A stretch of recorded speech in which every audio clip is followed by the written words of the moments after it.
بہت عرصہ پہلے کسی دور دراز کے علاقے میں ایک تاجر رہا کرتا تھا۔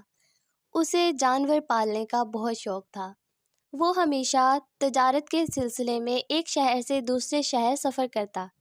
یہی وجہ تھی کہ اس نے بہت سے جانور پال رکھے تھے جو اس کی تجارت میں مدد کرتے، کیونکہ ان زمانوں میں یہ گاڑیاں یا جہاز نہیں ہوا کرتے تھے۔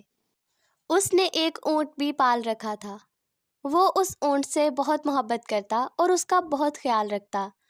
وہ اسے کبھی بھی تجارت کے معاملات میں استعمال نہ کرتا، بلکہ جب بھی اسے سیر و تفریح کے لیے کہیں جانا ہوتا تو وہ اس اونٹ کے ساتھ جایا کرتا۔ اونٹ بھی اس کے بے جا لاڈ پیار سے کافی بگڑ چکا تھا۔ ایک روز جب انہیں کسی دور دراز کے علاقے میں جانا پڑا تو تاجر نے سوچا کہ وہ یہ اونٹ ہی استعمال کرے گا۔ وہ اس اونٹ کو لے کر اپنے سفر پر روانہ ہوا۔ تاجر